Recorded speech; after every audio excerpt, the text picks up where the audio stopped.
राष्ट्रवादी काँग्रेस शरदचंद्र पवार पक्षाचे प्रदेशाध्यक्ष जयंत पाटील भाजपच्या वाटेवर असल्याच्या चर्चा राजकीय वर्तुळात रंगल्या होत्या। पक्षातील राजकारणाच्या पार्श्वभूमीवर जयंत पाटील वेगळा निर्णय घेण्याच्या तयारीत असल्याचं बोललं जात आहे, पण त्यांनी स्वतः या सगळ्या चर्चांचं खंडन केलं। अशोक चव्हाण यांनी काँग्रेसची साथ सोडल्यावर आणखी एक मोठा राजकीय भूकंप होणार अशी राजकीय वर्तुळात चर्चा रंगली होती। राज्यात आणखी एक राजकीय भूकंप होणार असल्याचा दावा बावनकुळेंनी केला होता। दरम्यान एका वृत्तपत्रानं पश्चिम महाराष्ट्रातील एक मोठा नेता भाजपच्या वाटेवर असल्याचं वृत्त दिलं होतं। त्यामुळे जयंत पाटलांच्या नावाची राजकीय वर्तुळात चर्चा रंगली होती। मला कोणी संपर्क केलेला नाही। माझ्या सर्व आमदार जे आमचे आहेत त्यांचा सकाळपासून माझा संपर्क झाला। सगळे जागेवर आहेत, कुणी कुठे जाण्याचा प्रश्न उद्भवत नाही। भाजपकडून तुम्हाला काही ऑफर दिली गेली आहे? अजिबात नाही। जयंत पाटीलजी यांच्यासोबत माझा कुठलाही चर्चा नाही। त्यांनी कुठेही पक्षाच्या येण्याकरता ना कोणाशी संपर्क केला आहे ना माझ्याशी बोलले आहे। मला वाटतं काही कपोलकल्पित बातम्या असतील।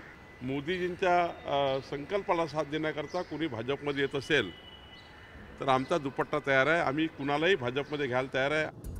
जयंत पाटलांच्या संभाव्य भाजप प्रवेशाची चर्चा बऱ्याच काळापासून आहे। जयंत पाटील आणि अजित पवारांमधील सत्ता संघर्षामुळे जयंत पाटील भाजपमध्ये जाणार असल्याचं अनेक वेळा बोललं गेलं होतं। तर अजित पवार शिंदे सरकारमध्ये सहभागी झाल्यानंतर जयंत पाटलांसाठी एक मंत्रिपद राखून ठेवल्याचीही चर्चा होती, पण तसं काही घडलं नाही। अजित पवारांच्या बंडानंतर शरद पवार गटात जयंत पाटलांच्या हाती सूत्र जाण्याची शक्यता होती, पण प्रत्यक्षात रोहित पवारांचं अचानक राजकीय महत्त्व वाढलंय। रोहित पवारांच्या युवा संघर्ष यात्रेची माहिती प्रदेशाध्यक्ष जयंत पाटलांना आयत्या वेळी देण्यात आली होती, तर इकडे सुप्रिया सुळेंचा राज्यातील राजकारणात हस्तक्षेप वाढल्याचं बोललं जात आहे। तुम्ही विचार केला पाहिजे की जेव्हा 200 आमदार 300 खासदार एवढी मोठी ताकद असली तरी त्यांना आमच्याकडचे लोक लागतायत, हवेत, याचा अर्थ आमच्यामध्ये काहीतरी गंमत आहे ना। जयंत पाटलांच्या भविष्यातील राजकीय भूमिकेवर त्यांचा मुलगा प्रतीक पाटील यांचं राजकीय भवितव्य अवलंबून असणार आहे। प्रतीक पाटील यांना सांगलीमधून लोकसभेची उमेदवारी मिळावी याकरता जयंत पाटील प्रयत्नशील आहेत। जो पक्ष आहे राष्ट्रवादी काँग्रेस शरदचंद्र पवार या पक्षाच्या वतीने हातकणंगले किंवा सांगली या ठिकाणी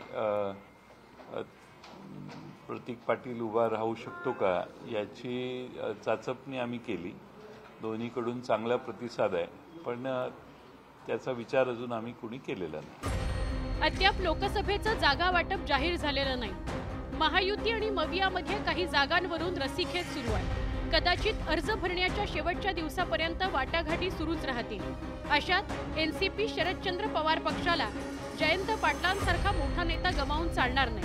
सांगली लोकसभेची जागा एनसीपी शरदचंद्र पवार पक्षाला सुटावी म्हणून इतर पक्षांना राजी करण्याची जबाबदारी जयंत पाटलांवर आहे। त्यामुळे जयंत पाटील यांचे महाविकास आघाडी की महायुती हे जागा वाटपावर अवलंबून असणार आहे अशी दबक्या आवाजात चर्चा आहे। प्रणाली कापसे, न्यूज 18 लोकमत, मुंबई।